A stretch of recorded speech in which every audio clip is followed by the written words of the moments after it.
All right, we are live. Welcome to another episode of Tuesday Night Live on the 10 Horse Money Fishing YouTube channel. We got a good show for you tonight. We've got a guru on the other end of the camera. This is a offshore guy, spends a lot of time out there just checking out fish, doing what fish do. And I'm excited to talk. We were actually having a really good discussion backstage, and Johnny's like, well, let's go live, man. We don't want to waste all this stuff. We want to share it with all the folks. So what's going on, Johnny? How you doing, buddy?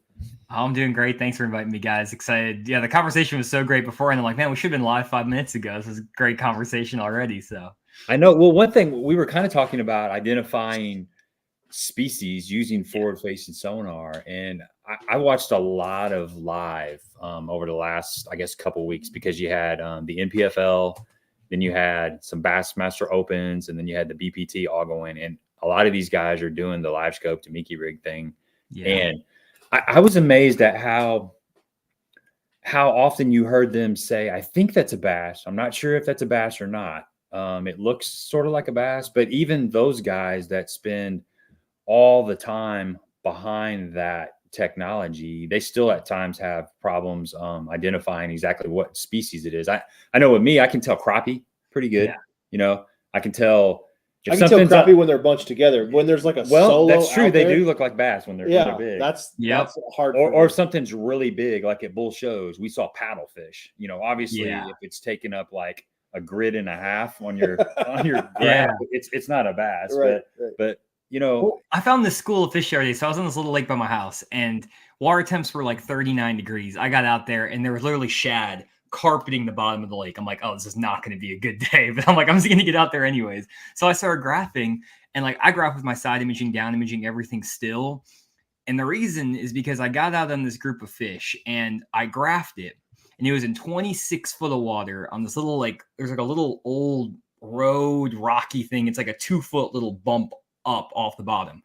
And when I graphed over it with my traditional 2D sonar, I saw like 9 dots on the screen, maybe 12 dots, and I saw them on side scan, and they just look like bass. And I'm really good at identifying bass on my 2D sonar and my side imaging, because I've done it for so many years. And then I dropped the scope, and I'm like, those are not bass. What's going on? They were grouped tight together. They were stacked like 6 or 7 fish tall on the scope, and they were like spread out across the bottom. They looked either like catfish or like crappie. I was like, I don't know what's going on, but they look like bass on the 2D sonar. So I'm like, I'm just going to throw at them. First cast, 4 3/4 pounder. Second cast, 5 pounder. Third cast, 3.5 pounder. And if you had me put any money down when I dropped the scope and I hadn't seen all the other electronics, I would have said, that's crappie, or that's just not bass. It's not bass. But I knew they were bass from the traditional sonar based on my experience, and they were. And so like, if I was not using my traditional sonar and I was just out there just panning, I would have never known what that was. And I know a lot of the guys I talk to on tour, all of my buddies who do the forward-facing sonar stuff, they basically are like, yeah, I'm like maybe 60%, 50% sure any given time what I'm throwing at. So at this point, just throw at every single dot you see on the screen. And the idea is you get into an area where when you're casting it 30 dots, 10 of them turn out to be bass versus 10 of them turn out to be whatever other species. And there's not really... no one, I'm sure there's a way to figure it out, but I haven't found anyone who has a solid method or like hypothesis for actually doing it. Yeah, I over at Kincaid, which is a local lake, last winter, there were these, you'd see this it was like a fuzzy image. It had a weird fuzzy image, and a buddy of mine, who's pretty good with the scope, he said it was carp. Like carp swimming around. I don't know. I think he said he snagged one or something, but you see your bass, you see your crappie, but then there's this weird, it just got a really strange return. So that's, the scales play a role. I'm sure catfish, they have different, they don't have actual scales. It's slick skin. So they got a little bit different image. I always go by like the brightness, like the vertical.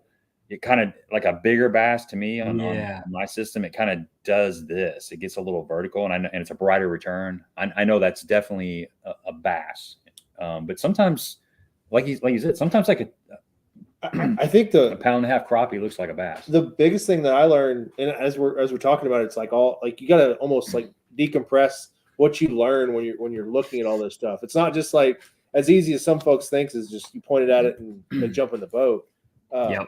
But bass are moving, right? Bass are typically swimming. They're not sitting still. You put the scope on them, and then I don't know how many times this weekend I saw what I knew was bass, and large bass at 60, 70, 80 feet. And I'm like, oh, got the wrong rod in my hand. I'd turn around, grab the rod, and I'd come back. And I'm like, crap, where'd they go? Like, gone. Just Houdini'd on me. It's like, okay. So I just started keeping rods like lined up right there next to me. It's like, okay, if I'm not even going to take my foot off of the pedal. But I think the fish, we forget that they have gills and fins and a tail, that they're not just going to stand there and watch us wait on them to throw something at them. Yeah, for sure. Well, and there's some weird stuff I figured out. Like I record all of my fishing trips. I record all my sonar. So like, I think one of the reasons I've been able to learn the electronics so well is I record and take pictures of everything. And when I catch fish, I can go back and study those images, which I think is extremely valuable. Just like when you watch a football game, it's like you play the game, then you review the tape. And it's like, okay, what'd you do in this situation? What was the coverage? Blah, blah, blah. So like, those are things that are very valuable for me. I think it's something valuable for anyone to do. And the thing I've learned a lot is like there was a day on Grand the other day. Again, I was out there when the water temps were 37 degrees in the lower end of the lake. It was frozen, I found out, on the upper end of the lake by like Wolf Creek. And I'm like, okay, this is not the day to be out here. And the shad were dying everywhere. And again, not a great day to fish.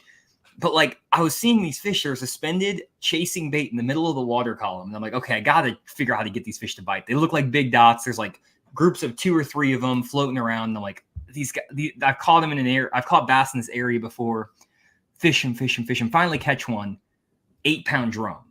Catch another one, 6-pound drum. Then I see these fish busting through shad, like the perfect image you see in every YouTube video where you have a hole in the ball of shad, 10 feet under the surface, over 40 feet of water. I'm like, there's 2 of them there. Perfect. Throw an A-rig over at them.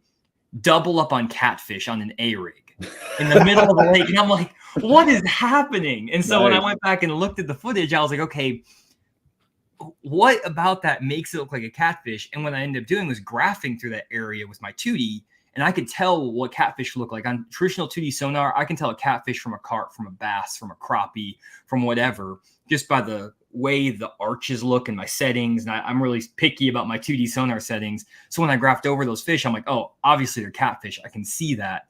But I was just kind of like doing the whole like, I was throwing at those drum, and then I just kind of scoped out, and I just kind of meandered this way and was in the middle of the creek. And then I find myself doing that a lot, and I find myself wasting a lot of time doing that because I'm basically just going around on the scope. And that's how a lot of guys do it. Personally, I find that it's better just to get on the old 2D sonar side imaging, down imaging, for 2 reasons, actually. One, with the traditional sonar, I can tell the size of the fish a lot better by the coloring of the arch and the size of the arch on 2D. And I can also see a lot of fish on the bottom with side scan you'll miss. Yeah. And this is like a new trend that a lot of people have figured out. I figured this out on Beaver Lake like last winter, and I was graphing these areas and I was looking for fish that were on bait balls. But I looked on my side scan and I had my range set to 80 feet, and I was in 40 feet of water. So you only have like 40 foot of grid on the side that's like the bottom of the lake. But I saw these lines on these little dots on the side scan, and I'm like, those look like bass. Dropped the scope, couldn't see anything, but I dropped a waypoint. So I just dropped my Demiki rig down there in 40 foot of water. First drop, boom, 2.5 pounder. And we ended up catching like 15 pounds of fish on 7 drops off of these fish that were sitting dead in the middle of the channel around some standing timber on the bottom. Never would have seen them on the scope. Saw them on the side scan. And so many guys I talk to now are like, yep, catching fish off the bottom in 40 to 60 feet, but they're like mud on their bellies. And this is like Washita, Table Rock, Bull Shoals, like all the deeper clear lakes. And these fish are just down there. And it's really hard to see them just scoping, especially the numbers, but you can see them on side scan. You can see them on 2D a lot better. Yeah, that's one. Stephanie's got several questions we'll jump to here in a second. But yeah. One of the questions I had for you was, are you noticing that fish are harder to pick up just scanning around? You know, let's say go back, I don't know, 10 years ago or something. They've got a lot more pressure for sure. I mean, I've kind of noticed that. It seems like we've talked about this before. It seems like you can scan through an area and not really see much. But if it's a high percentage area, maybe an area that you've caught fish or an area that looks right on the map, there should be fish in that area based on the time of the year. And you can actually put your trolling motor down and just be quiet for a little bit, and you'll start seeing stuff come up off the bottom. You know what I'm saying? Is that kind of thing ever happened to you? Or all the time? I mean, honestly, like all the time. So what I've been kind of noticing, this is something I've done this for years. You're getting into like my old juice. This is like Lake Dardanelle juice from like 2010 range. But what I used to do is side imaging wasn't that great in 2010. But what I could figure out was, okay, I can 2D sonar in front of a ledge, and I can see fish out in front of a ledge suspended, and I'm just going to fish the top of the ledge. And so I'm never seeing the fish on my sonar, but I'm seeing fish around the area. And that's what I'm doing a lot now and those fish were grouped up. I would find schools on like shell beds or stump flats or whatever. But now I'm kind of doing the same thing where I'm making this like educated guess that there are fish in the area. So what I'll do is I'll graph through an area. And in the past, like maybe 7, 8, 10 years ago, whatever, I would graph for 3 hours straight until I found a big group of fish. And I would just go until I found a group of 10 to 30 to 50 bass grouped up. And I would pull up and I would catch my limit. End of story. And I did that for years. Like I was really good at doing that. Like that was how I did a lot of my junior and like college fishing stuff. I just graphed for schools, side imaging, down imaging, whatever it was, 2D sonar. Now though, I find schools every once in a while, but it's like maybe once every 5 trips, I'll find a good school of fish. But with the scope now, what you can do is you can graph through an area and I can figure out, okay, do I see a little bit of bait around? Yeah, there's enough bait that there should be some activity going on. Is there enough cover in this area? There's some stumps, some brush piles, whatever. Okay. Am I seeing a few fish on side scan or a couple of fish on my down imaging? Cool. And I may be seeing a fish every 15, 20 seconds on down imaging, every 15, 20 seconds on 2D, maybe a couple fish here and there. And when I see that, I'm like, okay, I have a feeling there's maybe 30, 40 fish in this area. I saw 7, but there's probably 3 or 4 times that many. And when I drop the scope, I then can go pick those stumps out. I can find some floaters that are kind of suspended, and I can roll through an area and catch 6, 7 fish. And it's just weird, nothing areas. And you couldn't do it without the scope. Like what I'm doing is not feasible. I still probably, if I was without the scope, I'd still be graphing for those schools. It might take me 6 hours to graph for the schools, but I would probably still just be getting behind the steering wheel, graphing until I find a big enough group, because there's always a big group somewhere on any given lake, any day of the week, there's a big group. And I would just try to find that. But now I don't really have to because I can catch them so well just targeting them. I dropped a video, I think it was like 2 weeks ago, and it was a jerkbait video. I was out trying to make something else happen. I tried a bunch of different things, and I knew that was a pattern I could get some bites on because of the time of the year. And our lakes over here have a lot of grass. So I pulled up on this island on a local lake, and I started seeing the fish that they had pushed bait up against this grass line. The wind was blowing over there too, and it was just kind of happening over there. So I started catching them on a jerkbait. I was looking at them, but somebody left a comment on the video about forward-facing sonar, and it saved your butt that day. And I said it did, but I would have caught them without it. I just wouldn't have been quite as efficient. You know, I would have had to make 3 or 4 times the amount of cast to catch those fish, because, you know, I would have been systematic about breaking it down without looking at them, making fan casts and quartering casts. And, you know, I would have got caught up in the grass a lot more, you know, with my jerkbait. But it's just, but even going back, like you didn't start on that spot because you ran 40 miles of bank or 40 miles of grass line to find that. You knew from. I looked at the wind, and I looked at. There's a reason why you were there. Right. What I'm getting at, yeah, right, yeah. Sure. So and that's a big thing right there. Is you know, Stephanie's got a question about forward-facing sonar and stance on it in the tournaments. A lot, you've got to know where to look at to start out with, you know, and then that just becomes a tool that makes you more efficient in those areas. For sure. I mean, that's the thing. Actually, I have a great video coming out where it's the I'm hoping to get it out by Monday. I don't know. I'm doing some stuff for Major League Fishing this week. I'm actually making some content for the live feed for Santee Cooper, and I'm on the live stream there too. So don't know if I'll get the video out. But what I did is I took all the data in the deep dive out.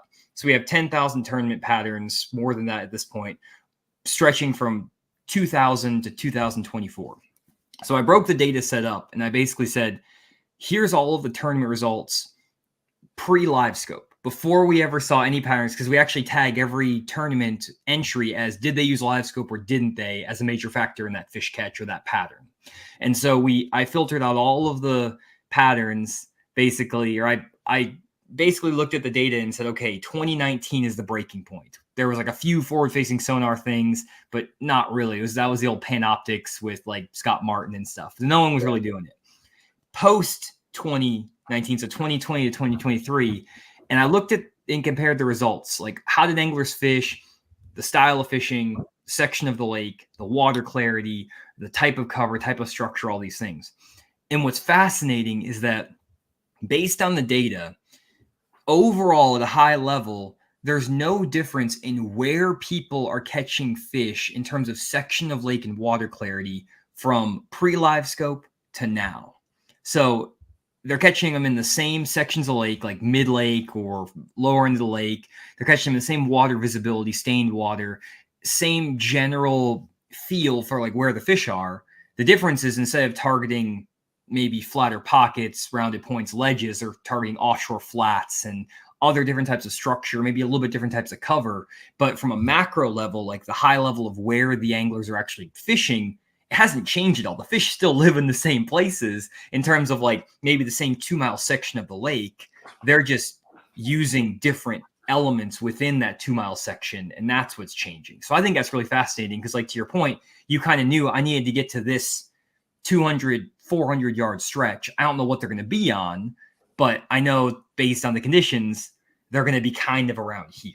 Does that make sense? Yes, absolutely. Yeah, I think you nailed it. I think it's like back to what you said, it opens up some new techniques. Like we spoke about the Mickey or the jig minnow, the moping, the thing that's got so popular over the last couple of years.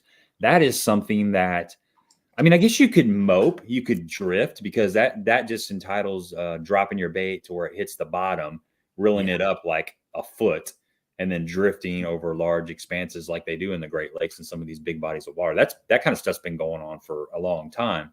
But as far as picking out individual fish, if you were to just fish a Demiki rig blindly, I mean, good luck. You know, I mean, you can do it at certain times, but geez, you're going to have to make a lot of casts. So it's opened up that technique. I think that's one of the biggest techniques that has come from forward-facing sonar, in my opinion. I think Dad and I were talking about it over the weekend. It's like, you know, before you talk about fishing a flat or a ledge or a hump, a high percentage area pre-2019, right? So this is before LiveScope, before anybody's really looking at them.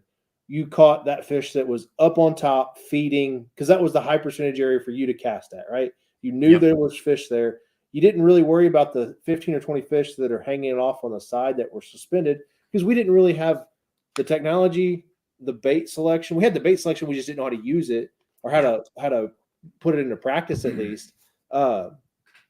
And it was low percentage. You know, you threw the worm out in the middle of the cove and you got bit. Bet I can't do that again. And you reel it in and it's a 5-pounder. Like, yeah, that was sheer luck. No, that fish was been sitting on that cove for 4 years. You just threw it right over his head. Just fell past his head. Happened to throw in the right spot. Yep. What LiveScope has opened up is that other water column that we never fished before. They've always been there. It's not like they just appeared all of a sudden because LiveScope came out. There's still fish that live up on the flat and they feed in certain windows. But when they go off and loaf or mope, stroll around, we never knew how to catch them. Now we know how to catch them.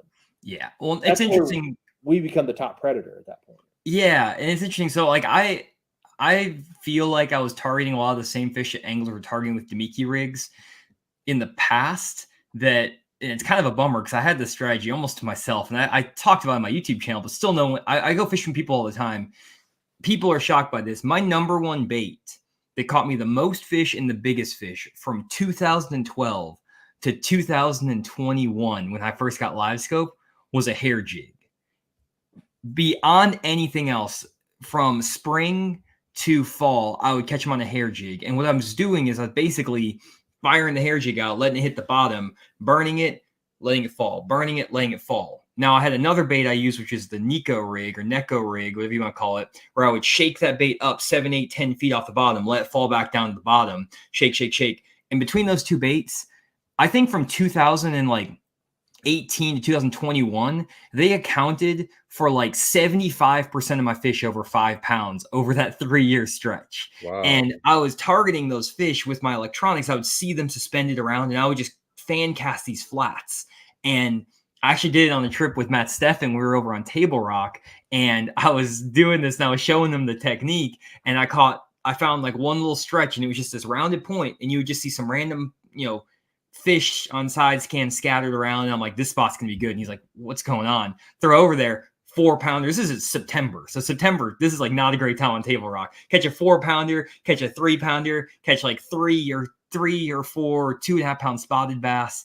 And we just go around this random rounded point and I'm just burning that hair jig. And I think you could go target those exact same fish with a Demiki rig and be way more efficient.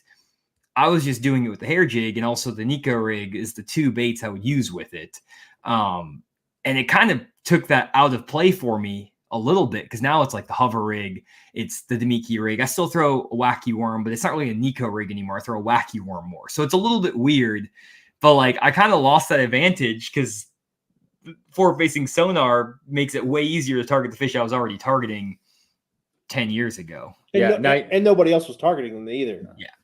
Yeah, and people were doing it on Tennessee River, but no one was doing it on Lake Dardanelle in a foot of water visibility where I was catching them. No one was doing it on the Arkansas River on Kerr, or again, like a foot of water visibility. But I was throwing a hair jig on places like that too.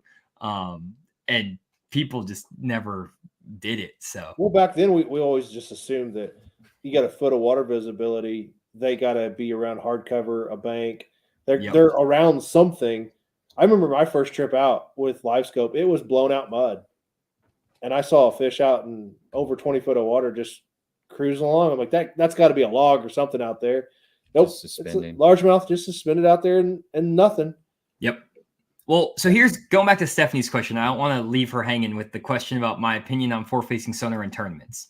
So I have a personal stance. I have a practical stance. So personal stance, let's start with practical stance. So for the practical stance, I don't think it's going anywhere. I think there's too much money from the electronics companies, and there's now companies like Berkeley and other companies that are making investments in forward-facing sonar baits, and we're starting to see that. We're going to see more and more of it, and I think that that's going to eventually just win out because there's enough companies who are putting money into the sport. And Matt Steffen says this all the time: fishing industry we're not a sport.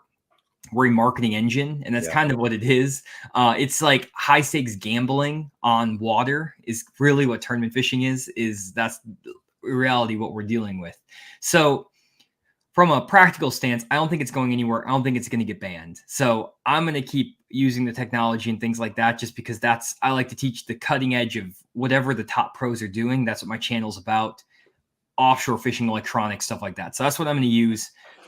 Personally, if you took LiveScope away from me, my feelings would not be hurt. It would not make my fishing experience any worse. I think it actually might make fishing more fun again a little bit. I don't really enjoy LiveScoping all that much. I do it because I want to, again, teach what the top pros are doing. So from an educator standpoint, it's something I feel it's necessary to do. It's cool. I learned some stuff about bass behavior, but it's not my favorite thing. Like, I don't like the fact that I'm reliant on it now, like to the point where if you took it away from me now, I'd be like, man, I could still go catch him without it for sure. But like, I know how inefficient I would be. And it would also kind of annoy me of how inefficient I'm being.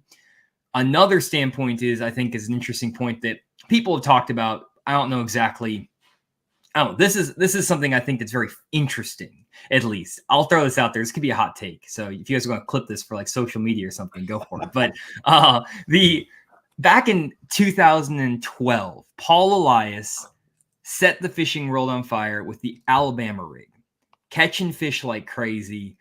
And within 6 months, the Alabama rig got banned. Why did it get banned? because everybody was throwing it. Every top 10, that was the only thing people were doing, was throwing the Alabama rig. And the reason was because it could target fish that were out in the middle of the water column. Those fish we've been talking about, they're just those random roamers. You could just fire the Alabama rig and just reel it. And it was really dang good for like 2 or 3, 4 years when it was like out there. And people banned it because they didn't ban it because it was catching so many fish, and they banned it because they were, and this is maybe not true, but this is at least my opinion of why it got banned, is that there are guys who started taking money from anglers who never caught fish before and only caught them because of the Alabama rig. And they were getting top 10s, they were dominating, and the guys were getting annoyed that these pros or these local tournaments or whatever, guys could just throw an Alabama rig, throw it 100% of the time, and catch them better than guys who were doing the traditional techniques. So they banned it. They took it away. What's the difference between that and forward-facing sonar now? I know there's a lot of pros and stuff out there who are really good with the technology, but if you take it away, there are guys on tour who maybe didn't catch him as well pre-forward-facing sonar and are now catching him really well because of forward-facing sonar and this technology. And back then, there wasn't that big of a problem because it was just 1 or 2 companies making an Alabama rig. They could ban it. It's done. It's gone. It's the same dilemma now with forward-facing sonar. There's guys who are making a living because of forward-facing sonar. If you took it away, they wouldn't be as competitive, but they can't ban it because there's too much sponsor dollar and everything wrapped up in it, is my personal opinion. So this is not like facts or anything, but that's what I believe in it. So I'm not saying that it's right or wrong either way. I just find it very interesting that the same logic was used 12 years ago to ban the umbrella rig, Alabama rig, whatever you want to call it, and it's not being used now. And so that's very interesting. That's all I'll say on that matter. It's here to stay. I'm going to be using it. I have to use it for my, to stay relevant, to stay with what I'm doing. But if you took it away from me right now, I'd be a happy camper. I wouldn't mind either way. I'll go back to my normal ways of fishing.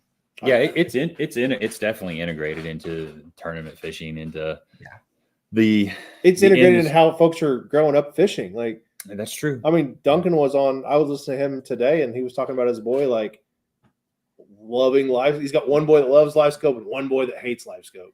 Like, it's the Hatfield McCoys in his own house of just 2 boys that both love to fish, but one of them hates it, one of them loves it.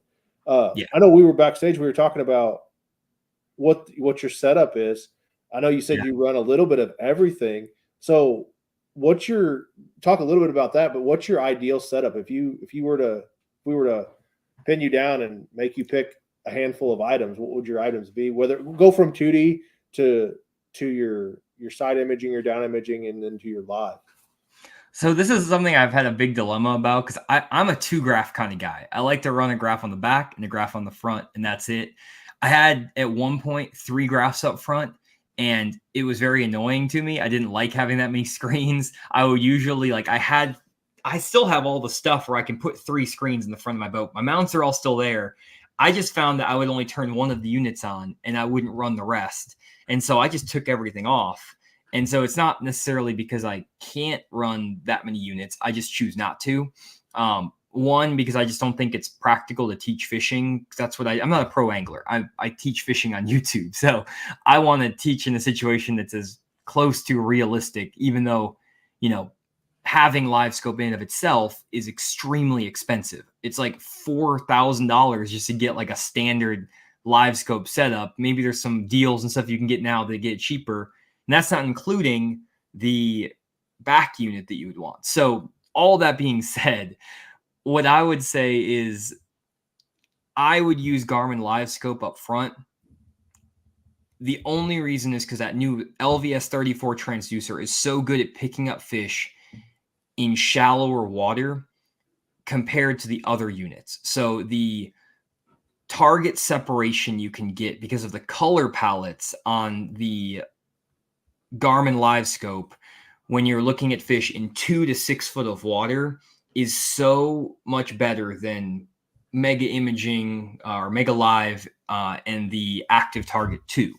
Now, if you're just scoping out fish in the middle, Obviously, you can see with Dustin Connell, Jacob Wheeler, you can catch fish no problem, 15 feet and deeper, 10 feet and deeper, no problem with the active target, and also with the Mega Live. So if you're not trying to fish up in that like 2 to 6 foot range, it's not as big of a deal. But if you want to, which is something it's probably going to come out as a big player this year that's not talked about very much, using forward-facing sonar for flipping, for throwing a square bill crankbait, for fishing a buzz bait. I catch fish on a buzz bait off LiveScope, on a spook in 2 foot of water on flats with LiveScope. The guys don't talk about it. I haven't done enough of it to make videos about it. Like I'll have one fish here, one fish there. I want to get to a point where I really dial it in to like start talking about it fully, because I'm still dialing in the settings, the depth ranges, all of the nuances of it, when and what to do. I'm not the type to like make a video because I caught one fish on a buzzbait on LiveScope and be like, this is the greatest technique ever. Like I want to have like a lot of experience before I share something. But anyways, that's the reason I would say Garmin. And as a result, I like to have the ability to transfer my waypoints from my back unit to my front unit. So I'm running a GPS map. I think it's an 8610 unit on the back. The reason I run that is because it's an HDMI out for recording my screen. But you could run just another Garmin, whatever Garmin it is, to pair, so I can transfer waypoints. In an ideal world, I would probably run like a Humminbird for side imaging, like a Humminbird Solix or something like that, and have a Humminbird Solix up front with probably 360 and mapping and all that stuff, and the Solix on the back, and then also have my LiveScope up front. That would probably be the ideal setup, but I'm not going to do that. I'm just going to run my 2 units. So you run 2 Garmins currently? Two Garmins. And I would say the Garmin, I mean, it's not as good as the others, but it's not that bad. It's good enough. Like I can make it work. I've adjusted the settings and everything. I'm used to it by now. There's some weird stuff with it that I don't really like, but I've learned how to overcome those things with experience using it. When I first got it, I was like, oh gosh, this is not it. But I've dialed it in where I kind of have it set up where I like it. But Humminbird and Lowrance definitely probably have better side imaging, down imaging, 2D sonar, but it's like 90% there, and that's good enough for me. It's good. It's kind of like Garmin or Apple, Android. iOS and Android. Yeah, it's whatever you're used to. And I know I got buddies that are Lowrance guys like myself. We're both Lowrance guys, and have obviously the LiveScope, the Garmin LiveScope, and then guys that are just hung up on Humminbird. And it's all what you get used to. And then when you jump in your buddy's boat and you're trying to look at something else, it's like, all right, how do I do this? Like, I can't figure this out on your graph. I know one thing with the active target versus the LiveScope is there's a delay. There's more of a delay. Like when you set the hook, or if you're fishing a, like a flutter spoon or something, and you're working it or you're reeling it, it's like there's a second delay and then it jumps up and you're already done. You're already done reeling, and all of a sudden it jumps up off the bottom. The fish already ate it, spit it back out. And you didn't even see him on the screen. It's pretty weird because I recently got to fish with the active target, catching some fish, casting at them out deep, and it's weird. There's definitely a delay. Well, that perspective mode is so much better too on the Garmin. It's just that's the thing that's the difference maker for me on running Garmin. It's just that. And I like just running 2 units. But again, if Humminbird, Lowrance, like I love my HDS Live. There's part of me sometimes that just thinks, I'm gonna throw my HDS Live back on the boat, and I have a Elite FS up front to transfer the waypoints, and then just run my Garmin. And I kind of like that, but I kind of don't at the same time. So like I'm a little bit like, I don't know. I just don't like having that many units on the deck. I don't know. It's just kind of a personal preference thing. So I got a question. Since you do have an HDS Live, are you running the 3-in-1 transducer when you run that? Do you run a 2D transducer separate from that? I don't. Okay. No, I just do standard. The 2D sonar is great on Lowrance. It's my favorite. Of the 3, Lowrance 2D sonar is the best. Humminbird side imaging is the best. And then I think that comparable on down imaging between the two, if you get your settings right, they're about the same for the down imaging. But that's just my personal opinion. And then Garmin is worse in all 3, though I still run it. So if that tells you anything about, I'm not sponsored. That's the funny thing too. I've actually worked with Garmin or with Lowrance and Humminbird, and actually they gave me units to review.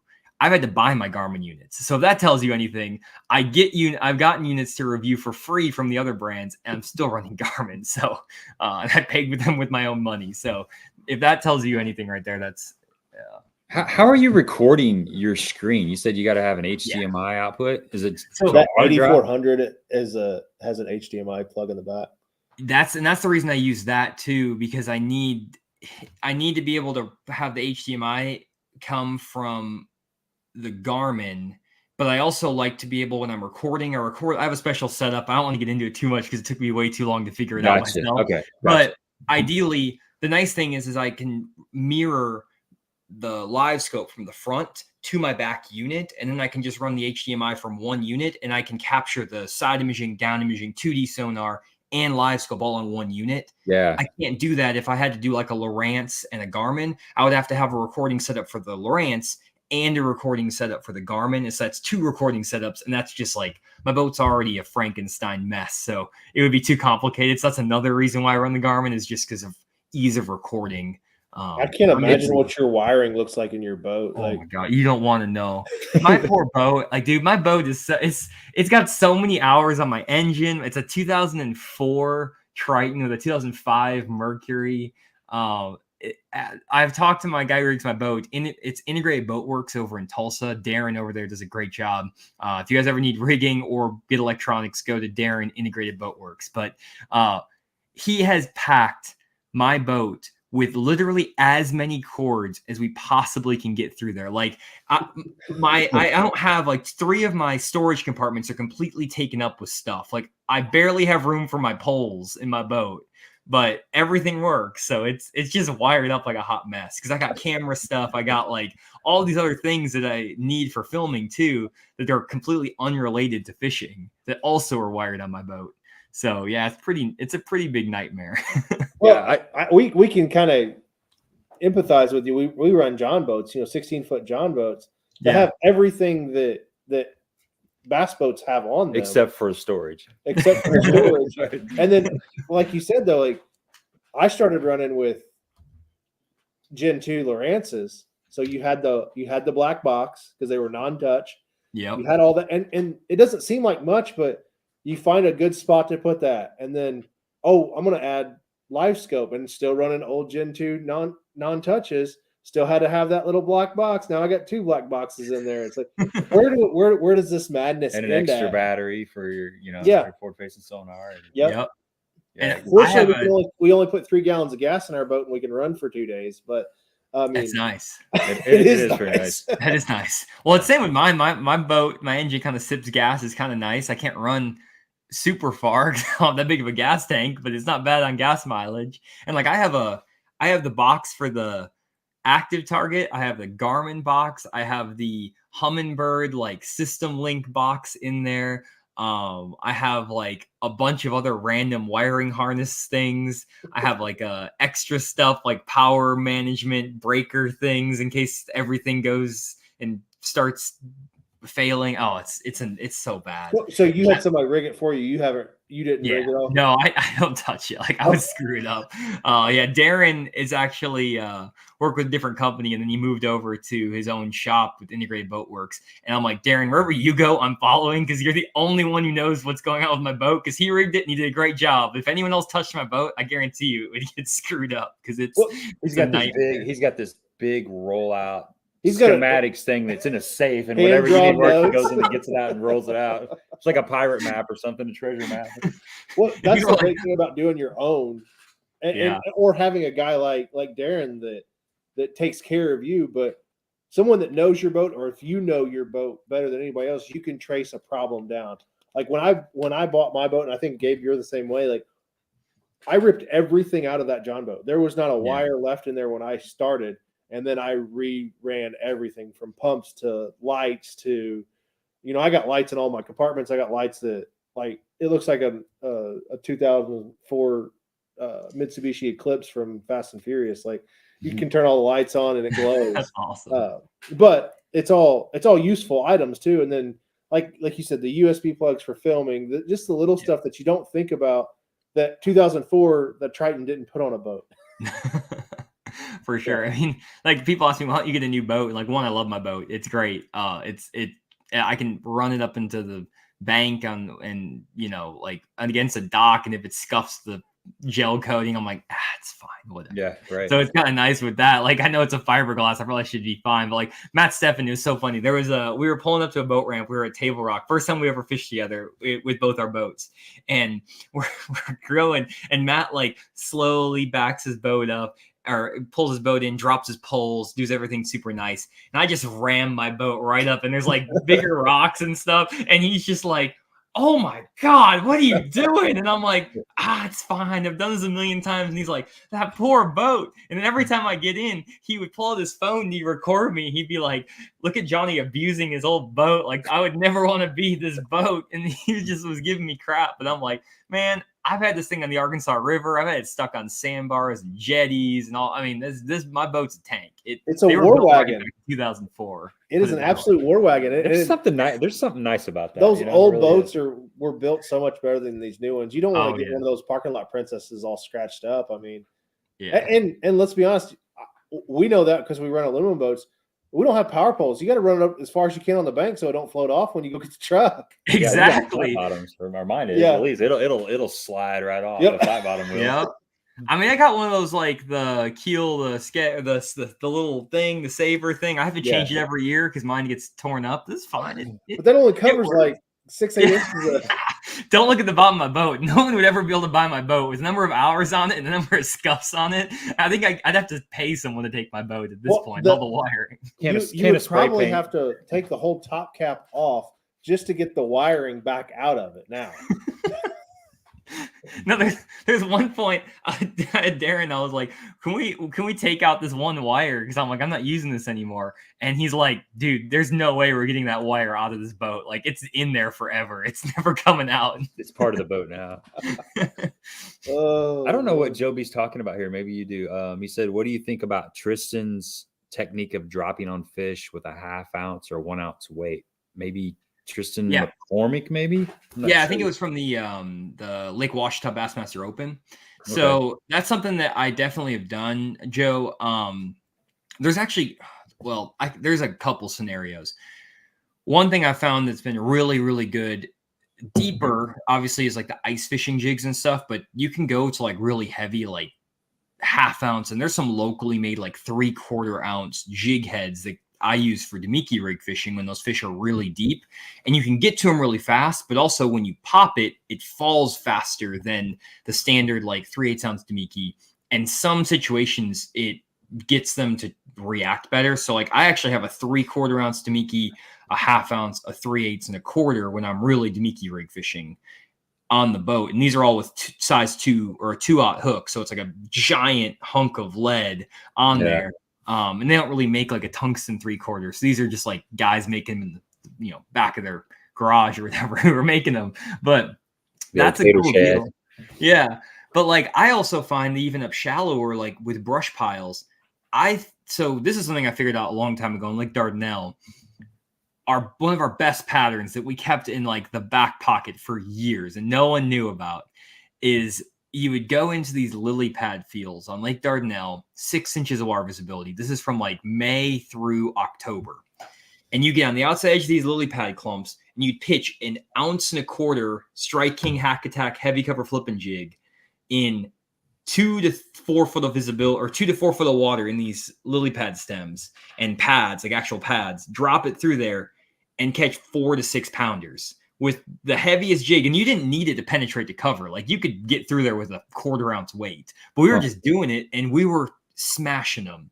And so I've been doing that on a lot of the brush piles and stuff around where like you see fish on scope swimming around the brush piles, or you see them, on stumps or whatever.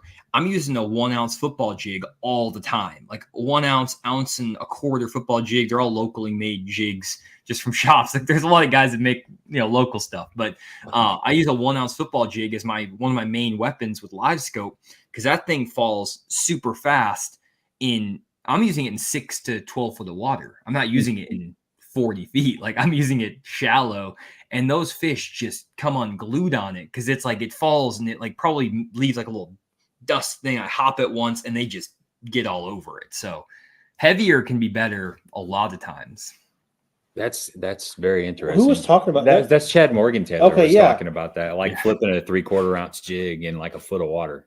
Yeah, no, that's a real deal. Like that's a legit deal, and we caught a lot of fish. Braided line, 7-foot hack attack, 7-11 hack attack heavy cover, or seven. It was a hack attack jig with a Greg Hackney quantum flipping stick, and I had the full setup. I was Greg Hackney basically himself with my 80-pound braid, slack line hook set, and I'm flipping 6-pounders in the boat in Lake Dardanelle. Those were the days.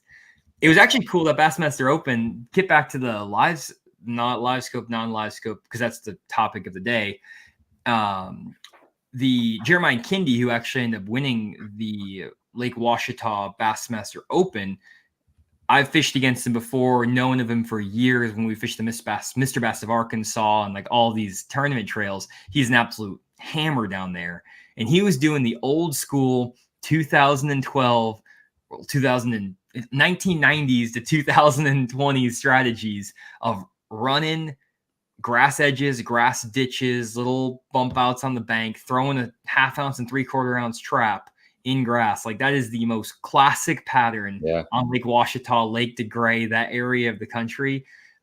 That's how all the tournaments got won. Maybe throwing like a little DT6 or like it was back in the day, it was Norman Deep Little N, a Wigglewort, and a lipless crankbait. And then some guys were throwing like, shaky head worms and things in the grass. But like that was a deal. And that's how I grew up fishing that lake. And it's so funny because like I was watching it, and my buddy who I fished tournaments with back in the day, he's like, dude, he's fishing that drain off this island. We caught him there in 2013 throwing that trap. And I'm like, dude, he's doing it old school style. It was pretty cool. That's cool to watch to watch a tournament on a lake that you're familiar with and see people fishing areas that you fished before. When he's not scoping, he had his spot lock pointed the other direction, and he was throwing out the back of the boat, and the trolling motor was pointed the other direction. He knows the cast, and he's casting at that drain, and he just knows where he needs to go, catches a 5-pounder. And that's what you did back then. You didn't have the scope to look at him and to see every fish swimming in the grass. You just got that big old 3/4 ounce trap or 1 ounce trap and just rip it from the grass. And I think that's probably that's probably a more efficient way if you're just going to cover a big expanse of grass just make a lot of casts and get it done, Well, and I talked to some guys who were fishing that tournament, and they basically said that they were able to see the fish with jerk baits and things like that, where they would work the jerk bait, the fish would come out of the grass, and they would catch a bunch of 2-pounders, 2.5 pounders, but they couldn't get the 5-pounders to bite. And they were like, because they knew I fished Ouachita, they're like, why couldn't they get those 5-pounders to commit? I only got one to commit in 2 days. And I'm like, well, what's happening most likely, just in my guess, is that the reason that those 2-pounders are committing is because maybe they're not as experienced or seasoned or whatever. And so they bite easier. Mm-hmm. And you're not triggering a reaction strike. Those fish aren't wanting to eat that much. And that's why so many guys on Ouachita throw a 3/4 ounce trap. Because when you rip that thing out of there, it pulls out of that grass and it generates a reaction strike, and you just catch bigger fish. You just catch, like, it's just common knowledge down there. 3/4 ounce or 1 ounce lipless crankbait, ripping it through the grass, you're going to get a lot less bites. You're not going to catch all the 2-pounders, but you're going to get 5 of the right bites if you throw it all day long. And I think it just triggers that reaction strike. Kind of is the point of like the heavier weights with the Demikis, heavier jigs, things like that. Yeah, that's some juice right there, because that's I mean, it's not a secret, but it's kind of overlooked, because most people are thinking, well, 3-foot depth with grass, you're going to be throwing like a 1/4 ounce or a 1/2. You don't want to get down in it too much, but a lot of times you got to go heavy. 4.29 crappie caught at Wapapello today. Holy cow. That's crazy. Sorry, that was like breaking news. That's like a showstopper there. That's a tank. Wow. Now Wapapello is going to be the new Kincaid locally. Now everybody's going to be. Yeah, we had an Illinois state record caught on Kincaid about 7-8 years ago, and then it was like boats all over. It was a bass guy that caught it on a white chatterbait. Caught it on a chatterbait. What? Yes. And then awesome. The parking lot was full for years. Yeah. Wow. Awesome. Somebody had a question. Favorite LiveScope color? Yeah, so I use At least on the, so it's actually different depending on the LiveScope transducer. So that's a loaded question. But I can give you my color palettes depending on which transducer you have. So if you have the LVS 32, which is the original, right, then I like the amber color palette when it's just overcast. It works really well. And then I like the blue color palette when it's cloudy. And the blue color palette actually like pops the fish as red. It's like red, blue, yellowy. It's kind of weird. I also prefer that color palette when I'm just chasing fish out in the middle, like schooling fish and stuff like that, like on Demiki rigs and on bait. Now with the LVS 34, my favorite color palette's floodlight. When that's kind of like what I go to all the time if I can with the floodlight. It shows up pretty good in even the sun and the clouds. Sometimes it still gets a little bit hard to see, so I will switch again to the blue color palette, and I'll use that when it's really bright and sunny and I just can't see anything, and that blue really pops. It's not as good at picking fish out of cover, so the blue color palette's really good at like when bass are on shad or when bass are just out in the middle of nowhere. The floodlight or like anything that has like a black background is better when they're around like brush piles, stumps, because you can pick out the fish a little bit easier. But the thing about the floodlight color palette and the blue is that there's a difference in color on the screen. And that's the big thing. So for guys who use like Active Target, you don't get that with like the standard palettes on Active Target. Everything is just the color of everything. There's no difference in color.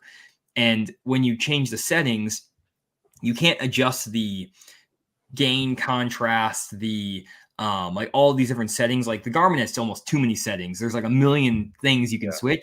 But because of that, you can filter out like trees from fish, and you can change the color of the screen so that like the fish are one color and trees are slightly different color or a little bit different tint to them. And it allows you to pick out like a fish in the center of a brush pile a lot easier if you get the settings like really dialed in. It just takes a long time to dial those in to get there. It took me like 6 months to get to the point where I actually felt comfortable with like doing that with both the old and the new version of the scope. So I'm actually working on Sonar guides for my website. I do sell my Sonar settings, and people are like, I know you use this Garmin or this. Why aren't you putting the settings up? And I'm like, I still don't feel like I have them dialed, and this is 6 months. So like for me, again, I'm not the type to like just taking half an hour, set the settings up. Oh, this looks good enough and sell the settings. Like if I'm going to sell settings, it's like, I'm going to do it off of like a long time. And I'm going to give you variations based on different conditions and different scenarios. And like, I don't know, if you're going to pay for something, it's got to be something that's actually thought out. That's how I think about it. Yeah. Show that picture. You got a picture of that crappie. Now I'm going to rant after we look at this picture real quick. Okay. You're going to rant. Yeah. Okay. Uh-oh. Yeah. Hold that up. Kind of see it. So here's the rant. That is a fish of a lifetime, and you got to represent the fish with a better picture. I was going to say the same thing. That is a massive. 99% of the people that walk this earth will never catch a crappie that size. Can you please, if you ever catch a crappie that size, please hold it out, hold it up, make sure you're squared up, and maybe that's just a random picture they threw up. Maybe I'm talking out of my butt and I don't know what I'm talking about. But I think it's disservice to that fish to not show it off properly and get a good picture. I'm going to be like the stereotypical like old man picture. Because my dad does the same one. He does. It's just like you just hold him like this and come on, like you got to represent that fish. Like if you're going to take a picture of, it's like taking a picture with your wife. Like you got to have the good side, right? Right. All fish have a good side. You got to get them with the at least his hand is in the gill. I mean, that's he's doing something. He's doing at least something, right? It's not his fingers aren't straight up the gill like that. Give him at least like one point. That fish was at the corner store. It's probably either at the taxidermist already. Oh, it's in the freezer, or it's got the sides knocked off of it. Yeah. One of the two. It's in that ice chest. You can see in the photo right behind him. knowing where it's at in the world and Lake Wapapello, like there's a lot of good fishermen that come out of that area, but he probably knocked the sides ooff of it. It's probably in some grease right now. Well, it was on its way out anyway. I mean, they only live to be, 4.30 pounds. And he went to 4.29. Yeah.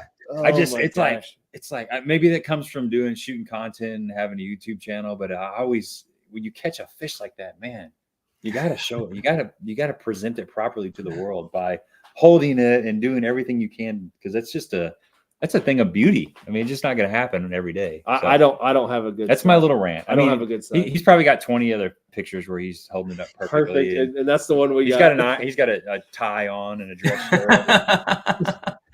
He's got all his sponsors in the background. He's gonna have it on his YouTube channel. He had it on, Probably. on his GoPro. Someone brought the spotlight out to shine it on the fish, get those scales glittering. Exactly. Oh my But goodness, man, that's a beast. I think the biggest crappie I've ever caught is right around 2.5 pounds. Probably. I would say over that's a big crappie. Is about my best, but I've never weighed a crappie before. I probably caught some like 2.5 pound crappie. My thing is like, I'm so obsessed with just bass fishing that like I'll catch like a 2.5 pound crappie probably on like Demiki or whatever, and I'm just like, get this out of here. And I throw it back, and like I'm sure people will be like, "Wait a minute, that's a great crappie," and I'm like, trash fish. Crappie. I don't care.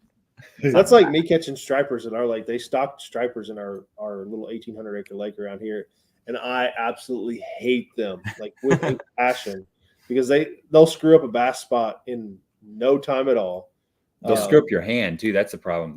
Well, the stockers are like 2.5 pounds, 3 pounds, and you catch one. You always catch one on a jerkbait or a crankbait, and they get in the boat and they're just like they're on crack all the time. So, announcement real quick. We are going to be doing a Baitworks giveaway here shortly. So the way we do the giveaway, we got a lot of new faces on here, and Johnny doesn't even know how we do this. We're going to make that announcement to him right now. I wrote down a number. I wrote down a number right here, and we're going to make a reference to Sasquatch. So when you hear the word Sasquatch, guess a number between 1 and 200, and whoever guesses that number, you're going to win a $25 gift card from Baitworks. So let's pivot to the Deep Dive app. That is something that's really cool. I was kind of checking it out last night. I had a couple questions about it. One, I noticed there's 2 different programs. There's like the Pro, and then there's the Plus, and then also, I guess 3. What's the difference in the 2? And then what all does the Deep Dive app? Just kind of talk about that. Walk us through that, because it's sort of new to me. So the Deep Dive app is kind of like a passion project that I started with a team of developers out of Texas. There's actually 3 other guys that work on it with me. We're all part owners. So everything is made and done here in the US. We don't like outsource overseas or anything on the app development, but it was just a passion project because I wanted to basically make a fishing app for serious bass fishermen. There's a lot of fishing apps out there, but nothing really like actually useful for a guy who wants to fish a tournament or like is watching this podcast. Because like if you're watching this podcast, you're a serious fisherman. Like it's something you want to use. So the initial idea was, can we forecast what the bass are going to be doing? Like someone would forecast how many pizzas Walmart sells in a given year. And I used to be a demand forecaster for pizza at Nestle USA. So I was I forgot that. This brain for like forecasting. So I'm like, okay, how do we get enough data to forecast this? So I made a video, and it was funny because I made this video where I collected, I think it was like 2 or 10 or however many years of like Bassmaster Elite Series tournament results. And I made this video, and these developers from Austin saw it, and they're like, hey, this is super cool. Can we make an app out of this? And I was like, okay, let's just talk through it. And so we're like, okay, we can do this. So we collected from my little tiny spreadsheet I made that had like 200 tournament results. We turned it into a 10,000 tournament database watching live footage and actual observed fish catches. And we're like, okay, what can we do with this data set? Well, we got where the anglers call them section of lake, back half of creek, first half of creek, and then like upper and lower and main lake, water clarity, style of fishing, whether they're using a certain bait, the structure, cover, all of these factors, also the weather that associate with that fishing day, all these things that we've pulled together. So the idea at the beginning was, let's just create something simple, which is just like a bait selector. Which bait should you throw and which cover and structure should you throw it around? We built that. It worked really well. We launched that 2 years ago. But the problem with that is that we didn't have enough real lake data to really tell people where to fish. So we didn't know what's the water clarity on the lake? Where is the wind blowing on the lake? Where are these sections of lake? I say go fish lower into the lake, but like, what does that even mean if you don't know what that means? So we basically have been expanding the app to fully make use of this 10,000 tournament patterns we've collected, and we're adding more every year after every new tournament comes out. And so we've added features like the water clarity maps, which shows you what the water clarity is on any given lake, based on satellite imagery. So real-time satellites. If you scroll down a little bit, you'll see one of these satellite images on the screen here. Or I don't know if you can scroll down on your side. I can. Let me go here. Yeah, let me go up here. Okay, cool. So that way we can kind of see. So the water clarity, we can go back up here in a second with that, but if you keep scrolling down. So this is kind of what we started with. This is our top baits tool. If you go back up real quick. Oh, that's good too. Might be a little bit of delay. Anyways, there's the water clarity. You're good there. So you can see the water clarity panorama basically, and what you can see is what the water clarity looks like on your lake. And we update this basically every time there's a clear sky day over your lake. We use satellite imagery and then artificial intelligence, everyone's favorite word, to basically determine what the water visibility is on your lake. And we update this usually 2 to 3 maps per week, depending on if it's super cloudy or not. And we have a 30-day history where you can look at the water clarity. So this is super useful on bigger lakes like a Grand Lake, a Table Rock. Instead of having to worry about like, is there dirty water in this creek 30 miles away? Well, we pull up the app and it shows you. So yeah, that's you got the color. Hold on. Time out. Where can I see satellite imagery like daily?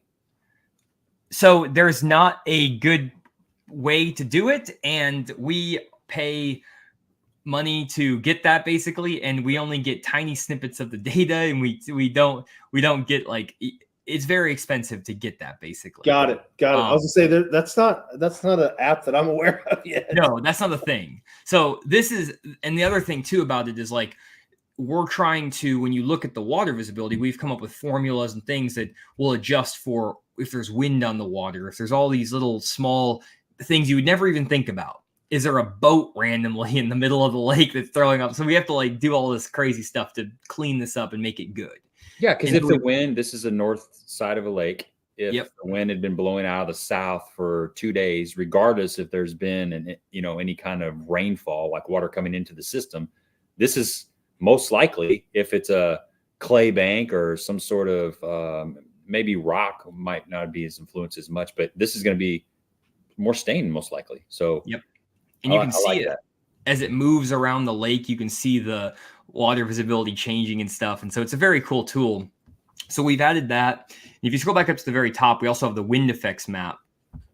And what the wind effects does, if you go all the way back up to the very top there, right here, we basically do a calculation of the wind across your body of water and how much the wind can accumulate across the lake. So like if the lake is 1 mile wide, it's going to be affected more by the wind than a section of lake that's only 30 yards wide. And then we calculate how hard the wind is blowing on certain banks based on not only the distance the wind travels, the direction, but also the topography of the land. So like, is there a bluff wall there? Is there like a bunch of trees in the area? So we calculate very detailed, and we update this hourly. So you can this shows up hourly, and you can see 2 days in the past and 7 days into the future. And when you scroll through the app, you can see how the wind is changing all across your lakes. You can see which banks are getting hit by the wind, which ones aren't, which ones will be hit by the wind 3 days from now, which ones were hit by the wind 2 days ago. So we take this, and we also have the water inflow points, which are basically all the places where water runs off into your lake. And we may have that somewhere on this website. I don't know exactly. If you scroll further down to the bottom, maybe it's in there. But we also show places where all of the water flows into your lake as well. So we have all these really cool layers. This is our tournament patterns map. There's some more wind blow stuff. Yeah, there's the wind stuff. So you can see like on Grand, you can see where the wind is hitting, which is really cool. Yeah. And you can kind of plan your day around that. And then there you go. There's the inflow. So here you can filter by the average flow across all these points, and you can see where the water is flowing into your lake. So after it rains, you can see which spots are going to get more rain or less. And you can find like maybe like one little sub creek that has flow in it where all the others don't, or something like that. Mm-hmm. And that actually played a big role in the last BPT event with Dustin Connell. it was one of the major factors we identified. Using this plus the water clarity, we could actually get some cool insights from it. So we basically took all this, and then we took all the data, and we're still kind of in the process of taking all of these views, the water inflows, the wind, the water clarity. We're trying to like bring all these things together with all the data and like come up with this like predictive fishing thing. And we haven't quite got there yet because it took us 5 years to get these maps and the water clarity and the wind and all the data. But if you scroll up a little bit, one panel up, we also have like our tournaments. Oh, one more actually after this. We have these tournament data, and we actually break up the lakes by section of lake, and we can show you the number of patterns that happen in that conditions in that season. And it shows you based on the clarity and everything, squarebill crankbait, secondary points, standing timber. And you can go and you can click on those little zones, and it'll say, these are actual top 10 patterns that anglers used on this lake to catch fish. And some of the patterns, we kind of take data from like multiple lakes with similar characteristics. So we've captured characteristics, like 30 characteristics about a lake. And we match up these lakes and say, okay, is the lake a 90% match to the characteristics of these other lakes? And now we can give patterns like this on small lakes, like Lake Kincaid, for example. Even though there's no major tournaments there, we can predict what these patterns should be because we match it with lakes that have very similar characteristics. And then you can go through and based on the wind, the weather, the water clarity, the season of the year, all that stuff, you get the patterns that produce top 10 finishes, you get the water clarity, you get a bunch of stuff. So that's the app. I mean, it's a really cool tool. You get a bait selector, or if you just want to pick your bait, you can put in water level, the wind, shallow or offshore, put your clarity in, you get baits, throw a jerk bait, throw this. This is all based on the tournament data set. All of this feeds off the tournament data that we have. So this is all based on top 10 finishes, which is pretty cool. Can you go like future look? Say you have a tournament that's coming up in, mid-June on, let's just say, Kentucky Lake. Like, yep. Can you go out and kind of do your homework prior to? You're shaking your head yes, so I'm guessing that is out there then. From the tournament data side, not from like the wind and the obviously water. Yeah. But with the tournament data tool, you can say, hey, show me summer patterns, show me post-spawn patterns, show me late summer patterns. And then you can kind of see like, okay, you can scroll through the current days. You can see up to 7 days in advance. And usually you could be like, okay, if it's going to be windy and cloudy, or if it's going to be sunny, and you kind of have to like take it a little bit, like just based on the conditions and stuff, because you don't know what the conditions are going to be, but you can definitely plan out months in advance for what you might want to be doing. We got several questions coming in here. It's kind of cool. Maybe you already touched on this while you're talking. How do you analyze the lakes that do not have tournament data? Yeah, so that was so what we do is we basically, like you said, take the characteristics. There's like 30 characteristics we capture for each lake. And then we say, okay, this lake shares 90% of the characteristics of this other lake. So we're now going to pull those patterns and say these patterns should work. And based on our testing and everything like that, we actually one of the ways we tested it is we take a tournament lake, for example, like a Lake Fork, and we remove all the data from Lake Fork from the database and only use patterns that are from lakes that are 90% match. So similar characteristics, but not Lake Fork tournaments. And we see what are the patterns it recommends. And it recommends the same patterns that are the patterns we observed from actual tournaments. So everything lines up because there's so much data.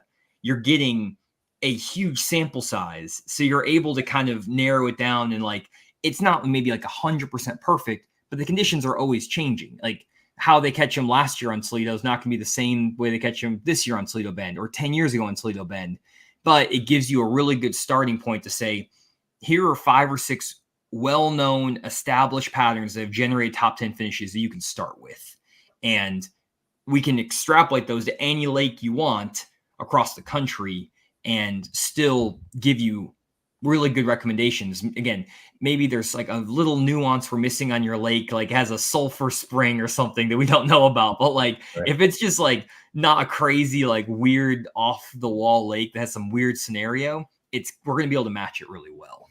I was going to say, how many more years or how much more data do you have to have until like you said, it keeps generating the same. It knows the outcome basically. The AI already knows the outcome of what. Doesn't matter what lake you put in. How much longer until it's basically self-sufficient and it's running itself. I mean, I think that's the thing that's interesting about bass fishing is like we have to wait new inputs to come in. So I was on BTL actually this morning talking to Matt Penger about this, and we talked about the Toledo Bend stuff, and I had slides and stuff from the Toledo Bend tournaments. The Demiki rig was not any of the baits that got recommended by the app based on past historical tournaments, but that's what's been dominating because the database doesn't know about this like, I guess, explosion of Demiki rig forward-facing sonar stuff. Yeah. Well, once we get that tournament captured from 2 weeks ago and put it in the app, that's going to have a bigger impact, and that's going to show up in the strategy. So you have to keep updating it with new info and kind of like weighting some of the newer stuff versus the older stuff at times. And like, it's kind of a tricky balance because it's like if you try to go all in on like, this is what happened last tournament, that's not good either. Cause now you're waiting one tournament way too much, but you also don't want to, just give it equal weighting. Cause obviously it's a pretty good tournament. It just happened. So it's kind of relevant. So it's like, there's a lot that goes into it. Like the actual like math and everything behind the app is like very complicated. It's not just this like, simple, like go here, just do this. It's like, there's a lot of stuff happening. It'll be interesting to look at it in, 5, 10, 15 years to see like the resurgence of baits, like looking back at, a spinnerbait becoming more relevant or a plum worm becoming more relevant in 3 foot of water than a Demiki rig out in 30 foot of water. I'd be curious to see what how the app responds to that. I think it's cool to see, like you mentioned, these are starting. Gives you some place to start. This gives you a bait based on the conditions to start with. You may have to make some adjustments, but it's a good place to start. And for me, I'm seeing obviously the wind and the drain thing is really cool because if you're wanting to target fish that are up shallow in stained water, you can look at areas that have drains, but you don't have to run to every single one and waste a whole day. You can look at the actual water stain map, but also on a completely different note, you say you fish a lake a lot, or maybe you don't fish a lake a lot. You've been catching fish on a jerkbait. So you're going to the lake with the intentions of catching fish on a jerkbait, kind of a preconceived notion or whatever. Well, you punch in the conditions on the Deep Dive app and it lists 5 baits that you hadn't quite thought about. You're like, well, I didn't really, I knew that was getting ready to happen, but this data is telling me that several tournaments were won on these baits. And I just kind of forgot about that. I didn't think it was that time yet. And maybe you tie that chatterbait on or a jackhammer on and start catching fish. And that's kind of cool. I mean, I think that's pretty neat.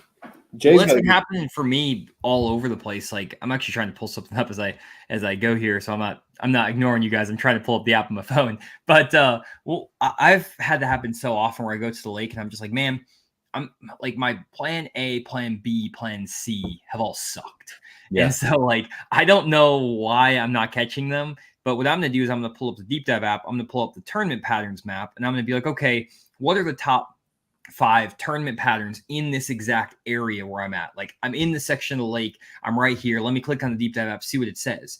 And a lot of times I'll have tried 1 or 2, but maybe the third one, I'm like, oh, I didn't even think, like, there's so much happening on the lake. Like there's a million things. And I'm like, man, I forgot that this is a tournament pattern that works really well this time of year. Cause I was so like tunnel vision on this. And I'm like, oh, exactly. I can just go do that.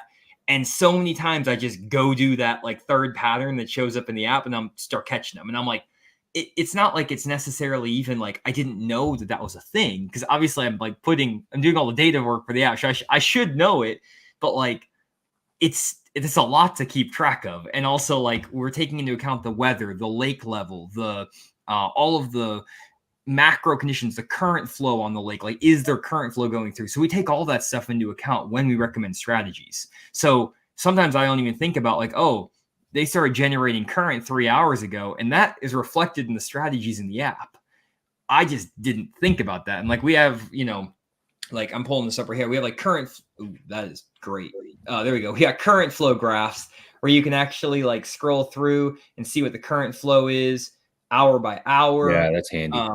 You got like lake level. This is like Dardanelle. I got pulled up here. You can look like, lake level as it goes. Let me pull up this, like our water clarity map. So like, this is super cool. So like, if you go through here and you do your water clarity, I'm going to try to do this while I'm going to cover my face. Sorry guys, if this is kind of janky, but anyway, so there's a button right here that you can't see super well, but if I click it somehow, filter, you can actually filter. I'm going to try to get in that screen better. It looks like Dardanelle's kind of muddy right now. Yeah. So if you scroll through, you can actually filter on the app, and there's a little filter bar that shows to the clear water, and it only highlights the clear water on your lake. Oh, go back to the one before, like the non-filter. Yeah. So if like you can see how that. Oh, okay. Yeah. You see how that changes. You can actually see where the visibility is, and it's kind of hard to see there, but here's like the full view of it. So you can see the full view, but then if you filter, you can see where the dirty and the clear. So like if you wanted to find the clearest water in Dardanelle right now, it's in those 3 little zones. So like if I was going to go, I would go over here to Shoal Bay, because there's that's like the only nice pocket of clear water. Yeah. Right there. And like, okay, instead of fishing anywhere else, I'm going to go run the mouth of Shoal Bay today. And it saves me time with gas, with, hours of running around the lake. Because Dardanelle's a big lake. It's hard to get around on that. And so I can do that. Well, then I can also go here. Okay, so I got this. Well, if I hit this is horrible. Sorry, guys. If I like go here, so let's say I do the same thing on like a beaver lake or something like that. And I got a water clarity. I'm just doing beaver because I'm more familiar with beaver right now. But like you filter through here and you're like, okay, I really want to fish like these few little zones. Like that's the water clarity I want to fish. Yeah. Well, you can go up here and you can put the tournament patterns map. And the tournament patterns map will show you all the places where guys caught them. And one of the little areas that was highlighted in my water clarity is the back of this creek right here. So I'll click on that. Now it pulls up all of the patterns that are relevant in that area. So we got some stained water, some dirty water patterns. You click in here, it shows you the bait. It shows you the type of structure that you want to fish, brush pile, like on side imaging, down imaging. It shows you the, come on guys, there we go. Shows you the type of structure you should be fishing, a rounded point, shows you a retrieve, shows you all kinds of stuff. So you get all this data. And it basically is like, okay, that's what I should be doing when I go to the lake. And I know how to kind of analyze and break down my lake now. So that's kind of that app with LiveScope and $100,000 bass boat, and you're guaranteed to catch any fish anywhere in the lake. I mean, I wish that was the case. Unfortunately, it's still struggling. That's really cool, man. I cannot imagine how much time that took to get that to where it's like functional and does what it does. So Jay's got a question. Yeah, you guys are collecting a lot of data. Are you guys collecting any data on your users? So like age demographic of we don't collect that. That's not something that we get access to. We can do like surveys and stuff, but I feel like most of the people, based on what we've seen, are older anglers. I don't think there's a lot of younger anglers who are really into this sort of stuff, because this is my opinion. I think a lot of the younger anglers are just so focused on forward-facing sonar. Yeah. And they're like, I'm going to go use the LiveScope. And they're to the point. This is okay. I'm going to go off on a big tangent here. So apologies in advance. Let's go. So this is the life cycle of YouTube and fishing and everything that I have seen over the years. Year 1 of fishing is figuring out how to catch fish on some basic lure, some basic casting stuff, like a couple of rods. You kind of just get yourself situated. Year 2 through 5 is I need to try every single bait that's on the market, because that's going to make me a better fisherman. And it doesn't matter really where I throw it or what I'm doing. I'm just going to go throw it down these rocky banks, but I'm going to throw 6 different spinner baits, 4 different chatter baits. I'm going to watch every tactical bassin video on the internet 6 times, and I'm going to go about it. Then after about year 5, you realize that none of that stuff really makes that big of a difference. if you're not around the best areas to catch fish. Then year 5 to the rest of your fishing career is like, how do I determine where to go catch fish? And so I think that that's the reason that this app is resonating more with older audiences, that it takes an angler who has at least probably gotten over that bait fixation, and they're wanting to like know, okay, I need to figure out where to go on the lake. Like, I don't just get happiness by throwing this new $30 bait I just bought. I really want to go use my now 30 grand worth of tackle that's sitting in my garage in the best area on the lake. And that's where I think my audience for my YouTube channel really comes in. And with the app is like, it's those anglers who actually realize the importance of location, because that's the most important thing in fishing, more so than anything. Baits can be important and things like that. All those things are still important, but being in the right area is more important than anything. And it's cool because I actually got a text from Brandon Polnick. He's going to be doing some promotion for the Deep Dive app for us during this first Bassmaster Lake Series event. And he texted me, he's like, dude, the app is spot on. I did the filter to a specific water clarity I wanted to run, and I'm just running that water clarity and I'm hammering them right now. This is from Brandon Polnick, one of the best anglers in the entire world. He's using this Deep Dive app with the water clarity tool to build his pattern for a Bassmaster Elite Series event. And so like, that was the coolest thing like that happened to me this whole year already. Cause I'm like, this legit angler is finding actual use out of this app. And I thought that was super cool. Like that puts credibility to the app, right? Like, yeah, that's what you guys, that's what everybody needs on it.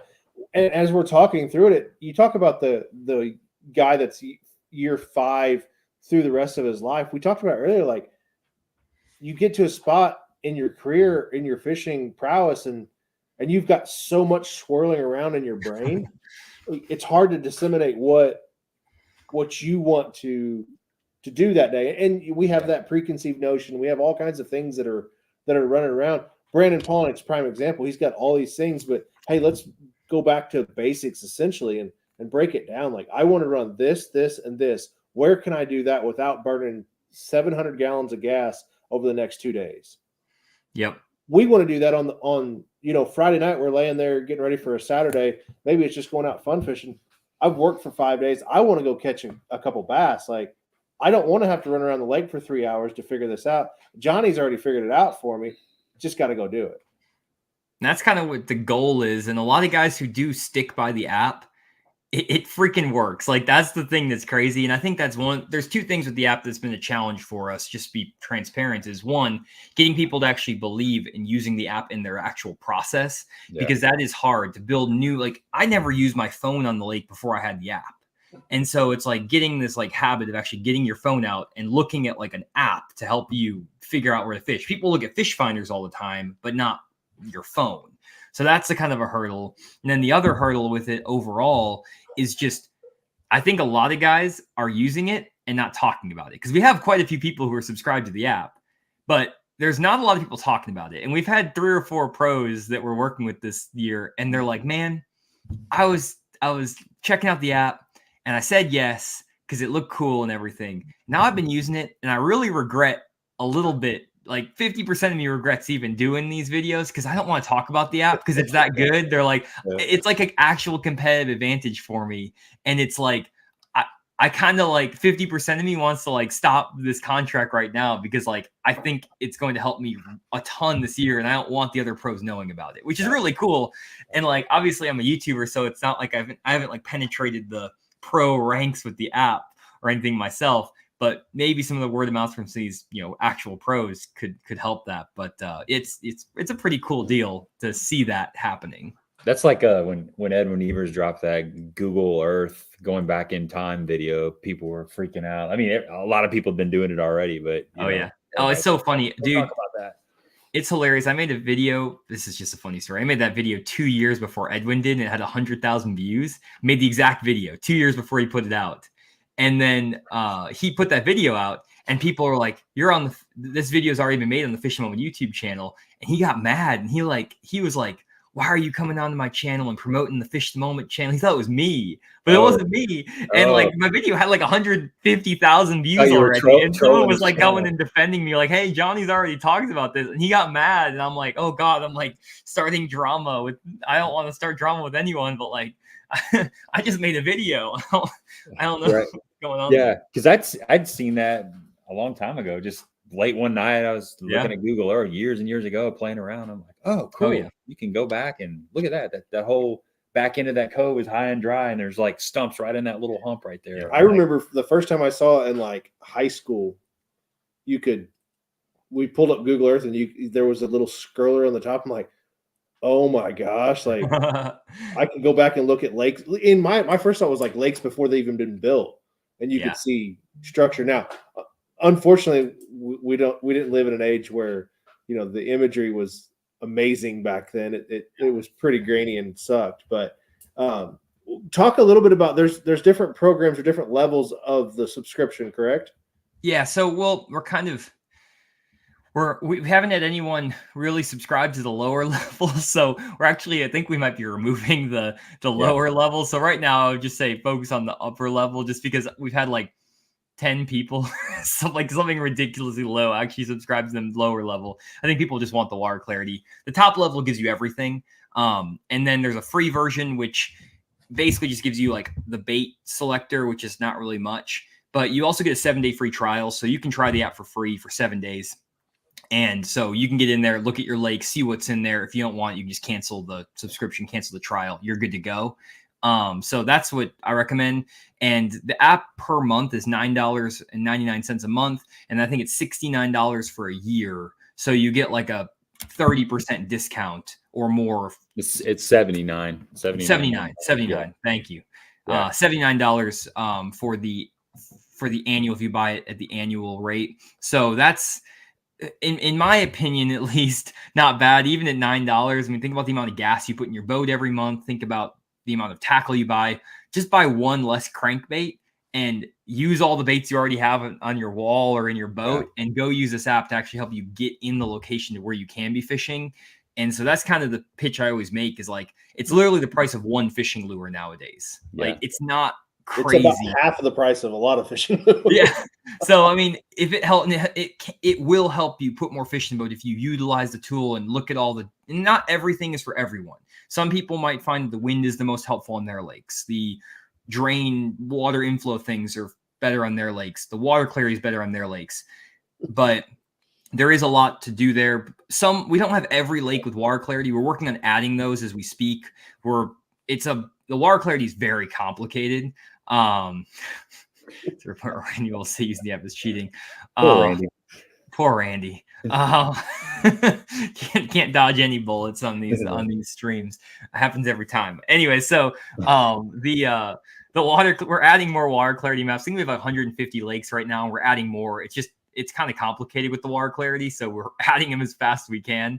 But we do have, I think, 800 lakes with the tournament patterns map with all the data mapped out by section of lake. And then we have like 2,500 lakes that have the wind effects and the water inflows. So if you want the wind effects, water inflows, we have it on pretty much any lake you could think of. We have it. 2,500 is a lot of lakes. So I'll be signing up for it. It's pretty cool, man. I hadn't really looked into it a whole lot. I mean, I've heard you talk about it.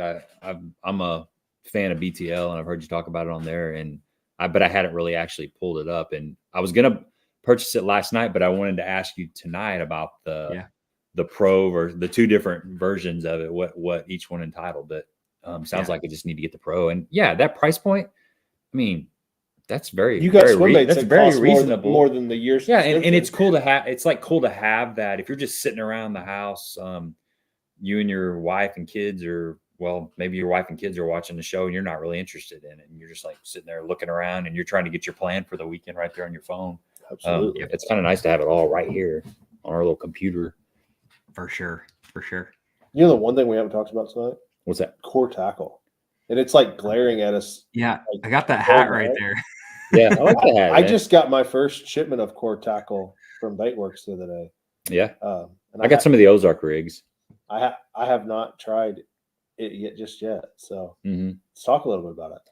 Yeah. Well, core tackle, Matt, Stefan, and I started that about a year ago, and it's been crazy. It's been a crazy ride. Like, I got a lot going on right now because I was not expecting Fish the Moment and Deep Dive and core tackle to all be successful. I was kind of like, it's probably gonna be like one of the three will make it, and I'll have one. But now all three are successful, and so I I don't fish anymore. I just work on businesses. I try to fish as much as I can, but I'm just running 3 businesses. So it's kind of crazy. But anyways, so Core Tackle is kind of this, like, again, passion project. Matt and I, our goal with it is to make innovative solutions or innovative improvements that are simple. We don't want to design these crazy swim baits or this crazy,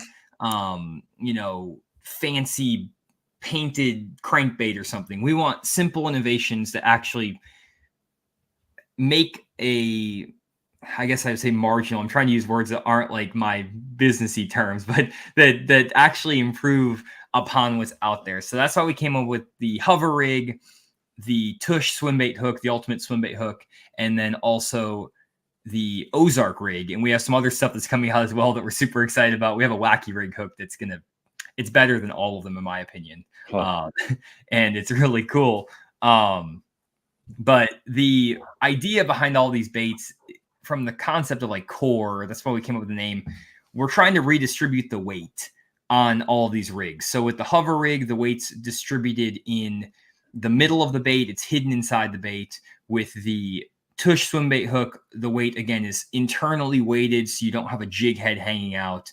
And then with the Ozark rig, the weight is underneath the bait and spread out, so the bait has a glide. It has a more natural fall than like a pegged Texas rig with a sinker. So we're trying to do small changes where you could go in behind other anglers and give them a slightly different look than what they're used to. And that's the name of the game a lot of times nowadays, is like with the fishing pressure and everything, something just a little bit different can be really, really interesting and catch a lot of fish. And we've had a lot of people catching a lot of fish on our baits, which is really cool. And that's the kind of the sign of it, is we have people buying the bait, catching fish on it, and then buying more. And we have a ton of repeat customers. And so that lets me know that the baits are actually working, which is super cool.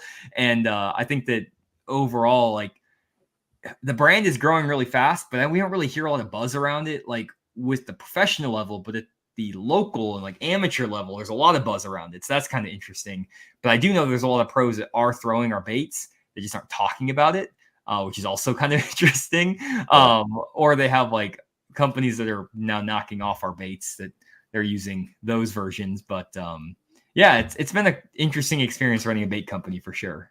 Yeah, anytime somebody's knocking off your stuff, that means you're doing something good. Yeah. I mean, unfortunate that that's happening. Yeah. And I know when we had Matt on here a while back, he was talking about the patent process that you guys are still kind of working through all that. Actually, we just submitted our patent. We have patent pending on the hover rig, which is super cool. Very excited about that. So we don't really have a fleet of lawyers behind us, but we have patent protection ish. So that's good. It's going to be the next chatterbait. You're going to just send all kinds of cease and desist letters out. And... Well, our legal team is in development at the moment. Don, I threw the gravel dog a couple of weeks ago. I haven't caught anything, but I haven't thrown it a whole bunch. And I have, like Johnny said, I can't really speak about it because I haven't used it enough. So it looks good. I've seen it. I haven't thrown it, but I like striking crankbaits. I work with striking for years, and I'm kind of partial to striking crankbaits. I like Spro rock crawlers. Spro and striking are my 2 favorite crankbaits. Like, that's the 2 brands I throw more than anything. Something about those 2 brands, I just like the feel of them. Yeah, they cast a lot better than most other baits out there. They do. I've been throwing that 3XD a lot last couple of years instead of the like a rock crawler or when you need that kind of action. It's a good little bait, man. It's a really good little bait. So help me out with the hover rig, because that's what I got, and I'll be down in that Springfield area next week. So I'm gonna probably go by Baitworks and pick up a few more. But what's like top 3 baits that you're rigging on that? So the idea with the hover rig is it's based on the hover strolling technique, and so hover strolling has been around for quite a while. Like Ben Milliken will tell you he invented it and then we knocked him off. That's not the case. Hover strolling's been around for a long time. Matt had an article about hover strolling in FLW magazine or Major League Fishing magazine like years ago already. So it's been around for a while. Like, it's not a new technique, but the idea with the hover rig is that you don't have to have a nail weight. So it basically is just a easier way to do the hover strolling technique. And the way that that's designed, it came from Japan, is that you can throw a bait and rock it side to side because of the way the bait, well, I should have a hover rig on my desk. I don't have one. That's like, I have an Ozark rig. One in your wallet. I mean, I'm surprised you don't have one in your wallet. I know. I have an Ozark rig, and I also have some prototypes I can't show you on my desk. Anyways, but with the hover rig, basically the bait rocks side to side. And so the idea with it is that you get extra flash when that bait rotates and falls side to side, but you don't want to just like rock the bait and just kind of like reel it or fish it like a standard Demiki rig. Like, it's not a Demiki rig. You're not going to cast it, let it sink down to the fish, hop it a little bit. You want to cast that thing out, let it sink, and then you shake your rod tip. I point my rod tip down, and I basically am shaking it constantly. And I'm slowly reeling and shaking my rod. I can't do it without the rod in my hand. But you're basically doing this. And what that's doing is it's causing that bait to constantly wobble side to side. Right. And what that does is it creates extra flash for the bait.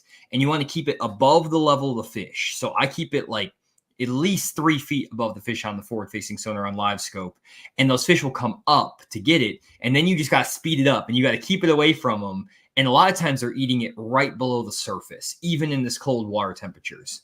And because the bait's so light, if they're kind of trailing behind it, you can slow down your reeling speed, but it'll stay in the same spot in the water column. It won't sink super fast. So basically, it's just floating or hovering right in front of their face in the middle of in the water column. That's where the hover strolling came from, fishing in the middle of the water column, rocking back and forth.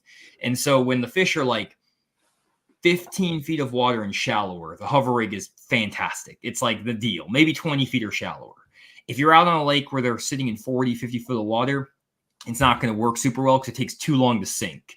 Ideally, you want to have those fish positioned 5 to 15 feet from the surface, and you work that bait over the top of their head, never at the same level of them, but above their head, and they'll come up like they've never seen a bait before on a lot of the fish, and it will outfish a Demiki rig 3-1 when they're set up in that high up in the water column situation. Like, it just will catch more fish. And I've tried it. I've done it with a lot of stuff. It does work really well. The Demiki rig, though, is way better when those fish are like 20 feet and deeper because you can get down to them better. And that's why I like Jacob Wheeler with the freeloader. That's why he's doing so well with that bait. He designed that bait to be flat and tall, so it also rocks on his jig head. So when you see him shaking his rod, he's doing that wobble. He's doing the same thing, but it's just with that one bait. With the hover rig, you can do it with like literally any fluke style bait. So it doesn't really matter. I like the Strike King, like 4-inch caffeine shad, the Bass Tricks live tricks and flash tricks. There's the Kitech. I think it's like I don't remember what the name is called, but there's a Kitech like straight tail minnow. Yeah. There's anything that today silly has flat sides and is straight up and down. Jenko Tremor shad, anything like that. That's what you need to throw. A standard, just like Zoom fluke. There's a million baits you can throw on it. Really, anything that has flat sides and it's a minnow bait is going to catch them. Okay. What size are you recommending?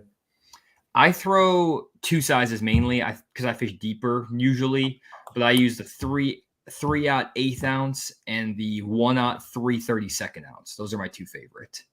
Yeah. They're the 2 heavier sizes. Matt likes the 1/0 3/16 and the size 1/1/16 ounce. No, not 3/16. He uses the 1/0 3/64 ounce, and then the size 1/1/16. Those are his 2 favorite sizes. But he fishes shallower than I do usually. So okay, yeah.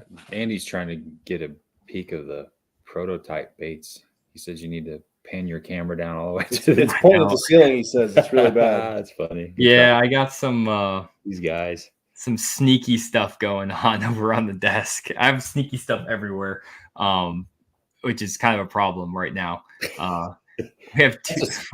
That's a spinning rod thing, right? The hover rig for the most part, or do you throw it on a bait caster? So we have an HD hover rig, which is a 4/0 3/16. We're also coming out with a 6/0 1/4 ounce size, which is heavier, as a heavier gauge hook, like a flipping hook basically. And we designed it for actually flipping like a creature bait. But I also throw a big 8-inch fluke on the 6/0 size, and I'll throw it on a bait caster, and I'll do the same thing with an 8-inch fluke, like the depth Sakamata shad.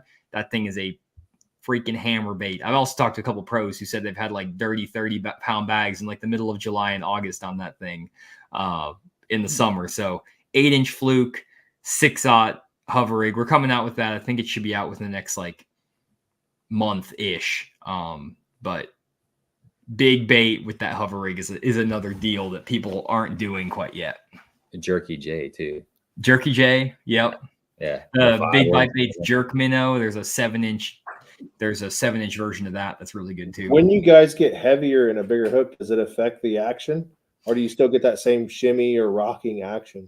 You need the bigger bait, so that's where it's kind of like you have to think about the same hook to proportion of the bait. So that's why with that like 6/0, the 8-inch fluke is perfect because it's this heavy, massive bait. So yeah, you have to have the bait be proportionate to the hook size. Now, everything that you mentioned is an actionless bait. You have to impart all the action on it. Is it working on? I mean, I know you guys have the tush, but is there anything that's working in that hover rig with a paddle tail or a boot tail swim bait? People throw it like that. I personally don't. That's where I use the tush. So the ultimate swim bait hook. That's the inserts the weight inside the swim bait and it has a 60-degree line tie, which helps it run a little bit better in the swim bait versus the 90-degree line ties. So whenever we're doing that, but I had a day where I had 18 pounds, but I lost like a 6 and another 5. So I would have had like 24 pounds on Grand Lake, where I was throwing a Hog Farmer spunk shad with the 3/8 ounce 4/0 tush hook. And I was fishing it similar to how I fished the hover rig, where I threw that thing out there with the tush and I would just twitch my rod 2 or 3 times, let that bait kind of glide and dart, twitch it 2-3 times. And I just kind of was just hopping it, but I was hopping it in the middle of the water column. Like I would let it sink for 5 seconds and I would just hop it. And on LiveScope, you would see these fish burn off the bottom of the lake, come up 10 feet and just destroy it. And I caught like 25 fish that day, had an awesome day. And it's fishing basically it's a straight tail Kitech, basically 5 inches long, but in the middle of the water column. It's mid strolling is the technique, is what it would be called. But it's mid strolling with like a bigger bait, a 5.5-inch bait. And I've also caught fish doing that this year on the 7/0 tush. We have a 7/0 1/4 ounce tush, also in that depth Sakamata shad. That that's what he was saying right there. Stephanie's got a question. How does someone use the hover rig from the back of the boat when they can't see the fish to stay above them? So I've had some really good days, actually, like just going out on Table Rock and on Beaver, where I'm not using the LiveScope. Like sometimes I just go without the LiveScope. I just not a big, like, I don't know. I don't always go out with it, put it that way. But I'll just go out on points, especially like April, May, when those fish were just getting post-spawn. And I'll just get on rounded points and I'll fire that thing. And as soon as it hits the water, I just start working it. And like, I don't even barely let it sink. And I just keep it just above the surface. And I was smashing them. And you can just go down the bank doing it, because those fish, if they're up in 2, 3, 4, 5 foot of water and you're throwing like a lighter size. So in that case, I'd be throwing like the size, like the 1/0, I think there's a 1/0 3/32 or 3. There's a one that's lighter than that. I don't know what the size. I can't remember. It was 1/16, I think. We have a lot of sizes, but I think it's the 1/0 1/16 or something along in that range. Or no, it's the 1/0 3/64. Some of the sizes are crazy. 1/0 3/64. I'm throwing it up there and I'm working it, and it barely sinks. But I'm just fishing at the same place you would throw a fluke normally, or a floating worm, like a floating worm type of deal, or like places you would throw. I don't know, just things where you're covering water. And you can fire a thing around bushes. You can throw it around flooded, like grass if the water's clear, obviously. But like, it works just as well, just like a random, just like a normal bait. So it's not a LiveScope exclusive thing. And Matt actually catches like 95% of his fish without the LiveScope with it. I just always LiveScope with it, like most of the time when I'm doing videos. But when I'm fun fishing, I'll just go throw it. And Matt fishes it kind of like a Ned rig at times, which I don't do that. I don't have any experience doing that, but he says he just throws it like a tube or a Ned rig and just kind of just works it. Huh. So yeah, I mean, it makes sense. Looks like a little bait fish down there eating off the bottom or something. Here's another question here real quick. Do you guys think that baits like spinnerbaits and crankbaits are even worth throwing because of other anglers using them? Yeah, heck yeah. I mean, there's still plenty of fish to be caught on spinnerbaits and crankbaits, and fish didn't stop biting spinnerbaits and crankbaits. Like, no, they're still just as good. Just because all this forward-facing sonar and these little minnow, jig minnows and all that stuff came out, man, these are staples. Spinnerbaits are still as good as they ever were. In fact, I mean, I pray for the days when you can just go out and throw a spinnerbait and a crankbait and put all the electronics down. Kind of like Thursday, it's going to be overcast and rainy, and it's going to be bladed jig season coming up. Like you can start throwing them right now. In my opinion, once the water gets like in a high, we got 40s, like a 25-30 pound day coming up this week. Yeah, it's about to happen on these traditional baits. I won't be out there throwing a minnow here real soon. I mean, I'm about done with it. I hate to break it to you guys too, though, but I do all my stats on my own fishing just because I'm a nerd. But guess what my third highest producing bait this year on forward facing sonar was? Third on forward facing sonar. I saw every single fish eat it on forward facing sonar. A bladed jig, a crankbait. That's cool. A square bill in multiple sizes, but it was a small, like a little square bill. It's like a 1.5 size all the way to an 8.0 square bill. What was 1 and 2? 1 and 2 was, number 1 was I'm trying to think about the order of this. They were really, really close. It was either the hover rig or it was the wacky rig worm. So those were the two. I can't remember which one was 1 and 2, but it was a wacky rig worm and then the hover rig. And then Demiki rig was actually 4th, probably because I just didn't want to throw it. It was more of that than anything, but I was just getting sick of it after like the first month of the year. But wacky rig, hover rig, somewhere 1 or 2, and then the square bill crankbait was number 3. And the wacky rig is what I'm throwing on LiveScope a lot. Like I throw that a ton, and we have a new wacky rig hook coming out from Core. We've had in prototype for a while, and it's weighed in a way that it's pretty crazy. And you can catch them on brush piles. You can catch them on standing timber. You can catch them just going down the bank. It's like my new thing where I throw that a lot. And actually, most of those fish catches came like when we got our first prototype in June to the end of the year. So like I was only throwing the wacky rig for half the year, and it became one of my top 2 producers. Yeah, it's pretty crazy. Is it weedless? It's not weedless. So I don't like weedless wacky rigs. They always seem to screw up hooking ratios, and we tried a version with it and we kept on having hookup issues, and so we just said you're just gonna lose some. I really don't like weedless wacky hooks. That's a good business strategy if you're in the tackle business. You don't want them to not lose a hook. Yeah that's true. That's very true too. When are we dropping these new wacky hooks? They're in production right now. I think they maybe went into production like today, or they're going into production like any day now, if anything. So we're gonna launch them for the Bassmaster Classic.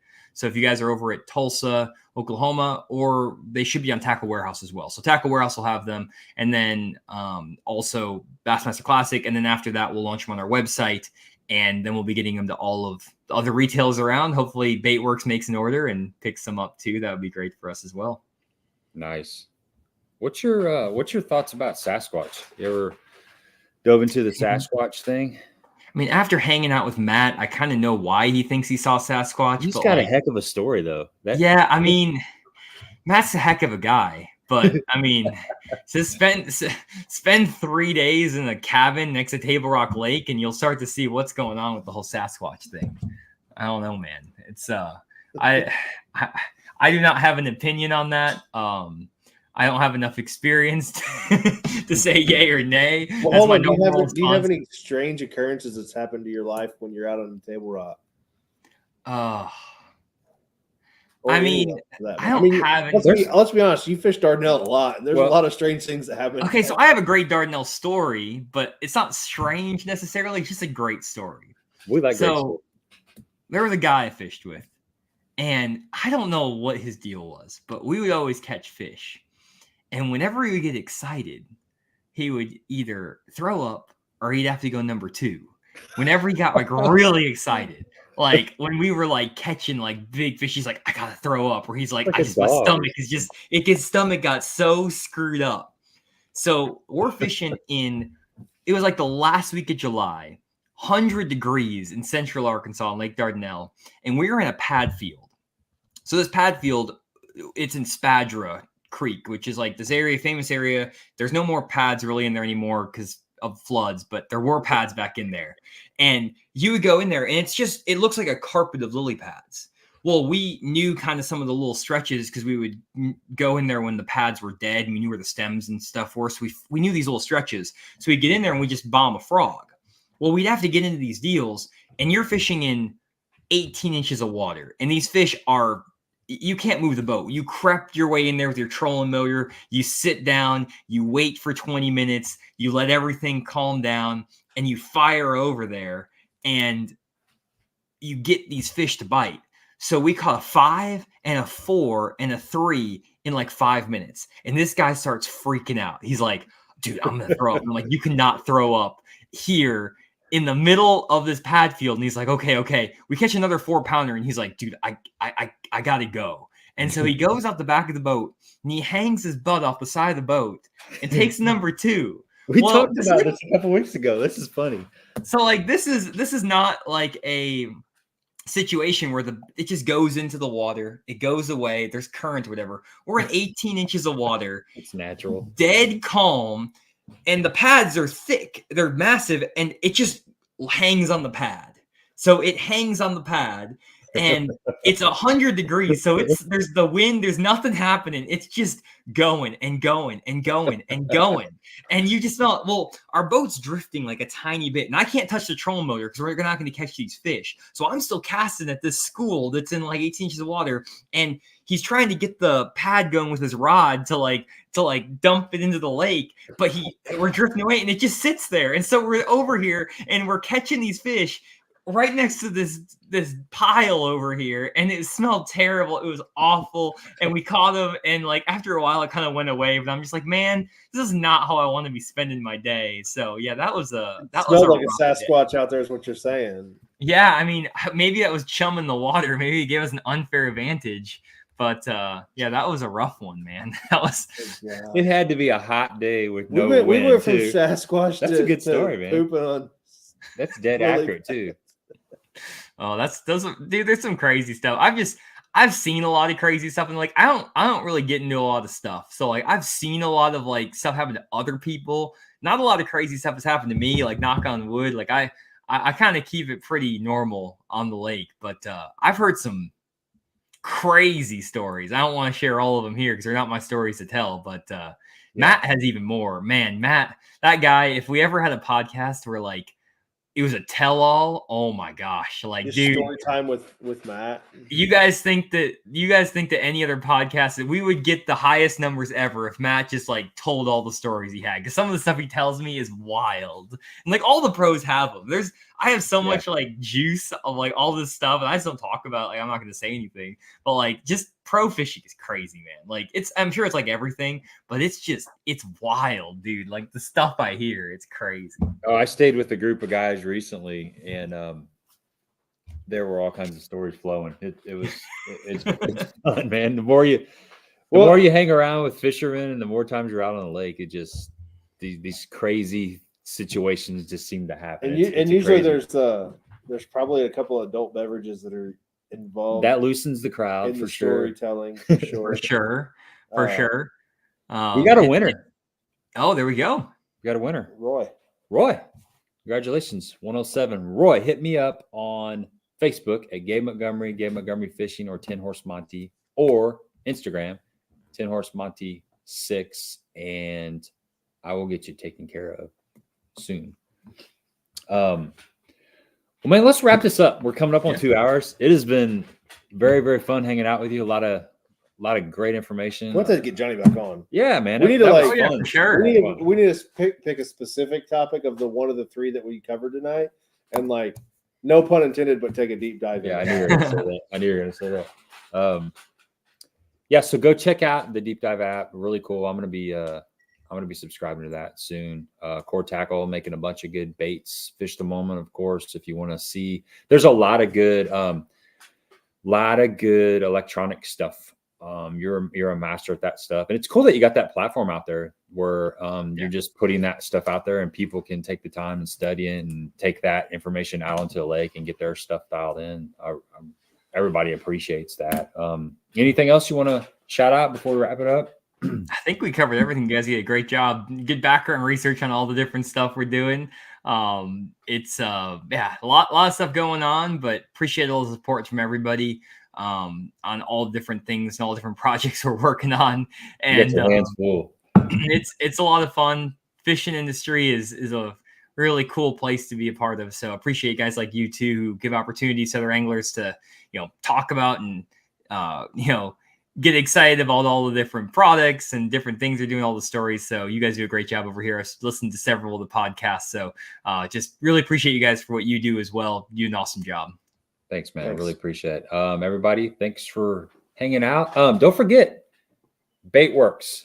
Use the code THM10, get you 10% off. When Brock was on a couple of weeks ago, he set up to where it's not just the first order, it's unlimited order for 10% off. So do yourself a favor and get you up some good springtime baits. And we do this every Tuesday at 8 o'clock. So if you're not busy next week, we'd love to have you. See you soon. See you guys.